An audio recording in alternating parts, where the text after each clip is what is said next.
عبادتوں میں اخلاص ہو۔ اخلاص کا مطلب کیا ہے؟ جو بھی عبادت ہم جو کر رہے ہیں وہ صرف اللہ کی رضا کے لیے ہو، اللہ کے لیے، درمیان میں کوئی مطلب نہ رہے۔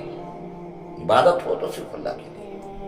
حضرت موسیٰ علیہ السلام کے دور کا ایک واقعہ جو ہم نے علماء اور فقہاء سے سنا، ایک اللہ کا بندہ پہاڑوں میں 500 سال سے اللہ کی عبادت کر رہا تھا۔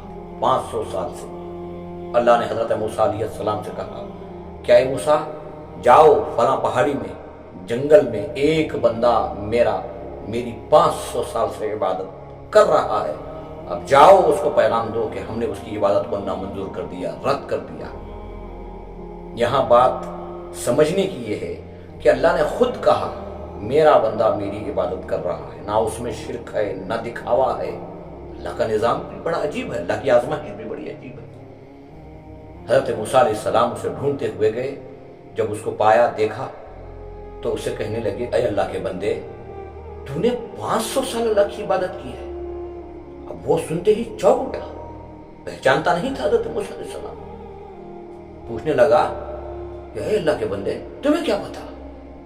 تو حضرت موسیٰ علیہ السلام نے کہا میں اللہ کا رسول ہوں، مجھے اللہ نے نبوت عطا کی ہے، میں پیغام پہنچانے آیا ہوں کہ وہ تمہاری جو 500 سال کی عبادت ہے وہ نامنظور ہو چکی ہے، رد ہو چکی ہے۔ ذرا اندازہ لگائیں، اب وہ بندہ 500 سال کی محنت عبادت ضائع ہو چکی۔ ہماری سوچ کے مطابق، ہمارے خیال کے مطابق اس کو چیخنا چاہیے تھا، چلانا چاہیے تھا، وہ رونا چاہیے تھا، مگر وہ جیسے ہی سنا کہ 500 سال کی عبادت ضائع ہو چکی ہے، وہ خوشی سے ناچنے لگا، اچھلنے لگا، کودنے لگا۔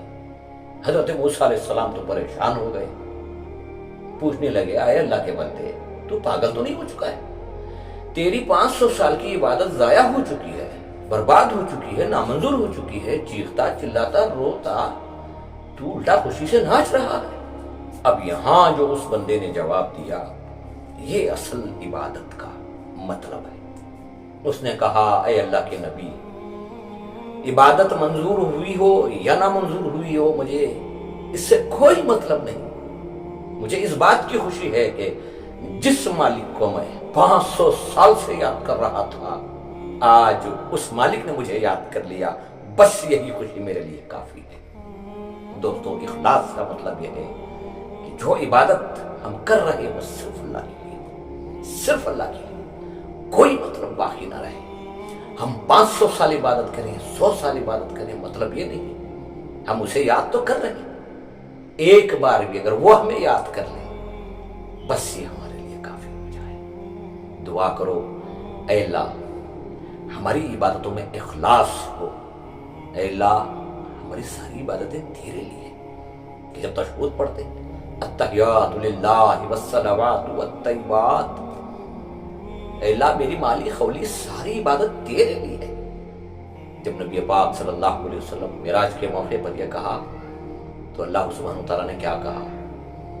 اے محبوب تمہاری ساری عبادتیں اگر میرے لیے ہیں تو السلام علیکہ ایھا النبی ورحمۃ اللہ وبرکاتہ، میری ساری رحمتیں برکتیں تمہارے لیے، تم جو عبادت کر رہے ہو وہ میرے لیے ہے تو میری ساری رحمتیں تمہارے لیے، برکتیں تمہارے لیے۔ دوستو ہمیں عبادت تو کرنا ہے،